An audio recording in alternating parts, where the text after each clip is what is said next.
The podcast guest funnel. Turning a 45-minute interview into storefront sales.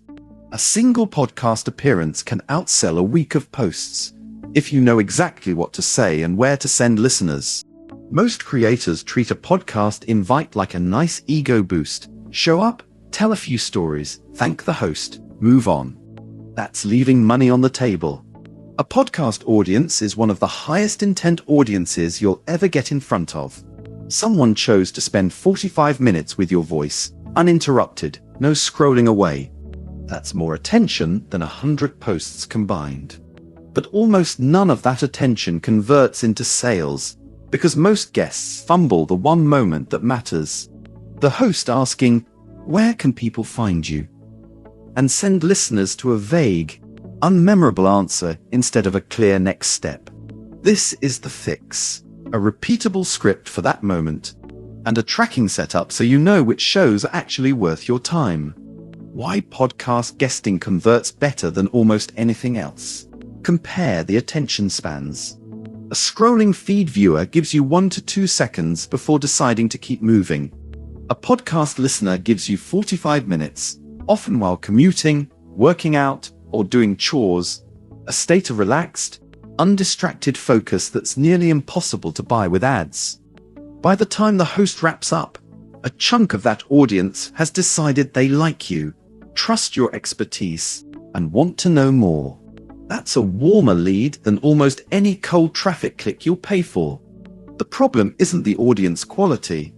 It's that creators show up unprepared for the exact 15 seconds where that trust is supposed to turn into action.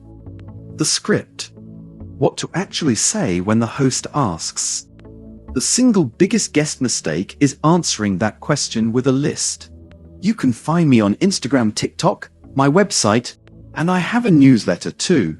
Gives a driving and listening audience nothing to act on. They can't write any of that down, and they won't remember it by the next red light. Replace the list with one phrase, repeated. Everything I mentioned today is at store.fan your name. Say it once when asked. Then say it again naturally near the very end of the episode.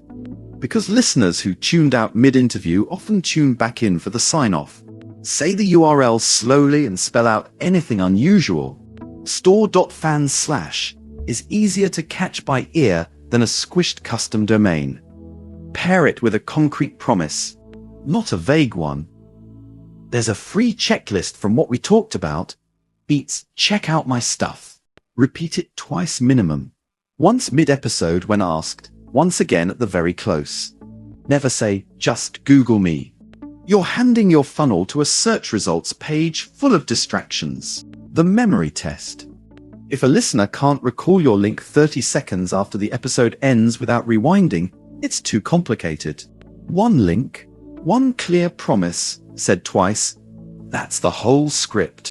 Set up a dedicated link so you know which shows actually work. The one thing most guests never do. Track results per show. Without it, you can't tell whether the 90-minute deep dive on a niche 500-listener show outsold your 5-minute clip on a 50,000 feed. And that data is exactly what tells you which hosts to pitch again. The fix takes 10 minutes.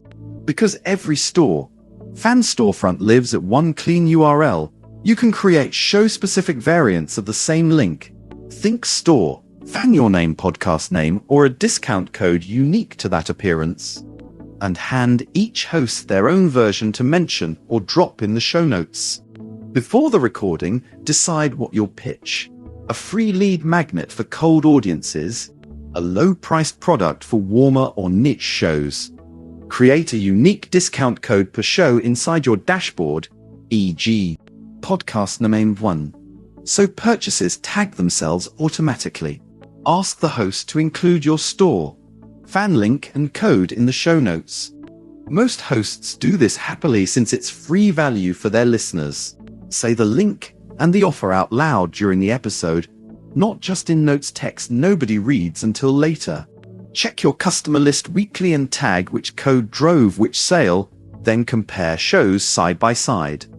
What to actually put behind the link. Don't send podcast traffic to a generic homepage or a link tree with 12 equally weighted buttons. That's the same mistake as the verbal list, just in web form. Lead with the single thing you promised on the show, front and center, then let your other products sit below it. If your storefront needs a refresh before your next booking, spend 20 minutes in the store designer updating your cover photo and headline to match what you'll actually be talking about, so the page a listener lands on feels like a continuation of the conversation, not a jarring context switch. Confirm your storefront headline matches the topic you're about to discuss on the show. Create a unique discount code or link variant for this specific appearance. Have your free lead magnet or entry-level product set as the featured item. Set up an automatic thank you or welcome email for anyone who buys or signs up from this show. Write down your one-sentence link script so you don't improvise it live. Double-check checkout works end-to-end, including Apple Pay and Google Pay before you go live. I stopped listing 5 platforms and started saying one link twice. Same number of podcast bookings, nearly triple the signups. The follow-up window most guests waste. Conversion doesn't stop when the episode ends. It stretches for days as the episode filters out to subscribers. Reinforce it. Post a clip from the episode on your own channels the day it drops. Mention the same link and offer in your own newsletter or broadcast email, and pin a comment with the link wherever the episode gets shared.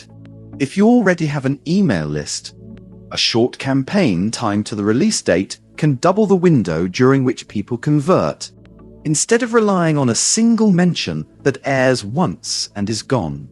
This is also where a real storefront pays off over a scattered set of individual product links. Everything sits in one place, so a listener who forgets the exact offer can still find their way to it. Picking which podcasts say yes to. Not every invite deserves the same prep. A tiny show with a hyper-relevant audience of 300 people who all share your exact problem can outsell a broad show with 50,000 casual listeners. Because relevance beats raw reach almost every time in this format. Use your first few tracked appearances to build a rough sense of what converts for you.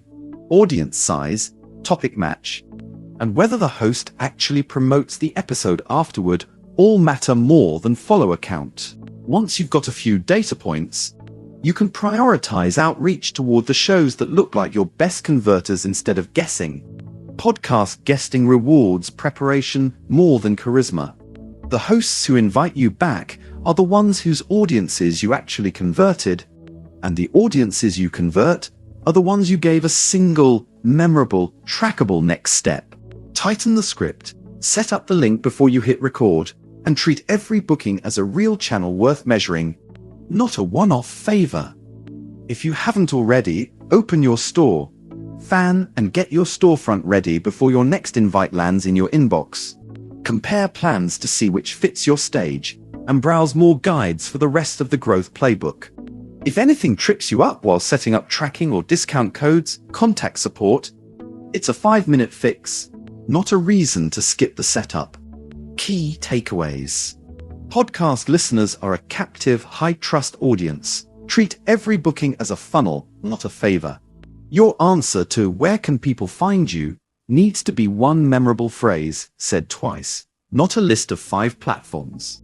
A dedicated, per-show storefront link is the only way to know which podcasts actually drive sales. The best podcast offer is free or ultra-low friction, a lead magnet, or a cheap digital product, not a full course pitch. Follow up in the show notes, and your own channels roughly doubles the conversion window a single mention creates.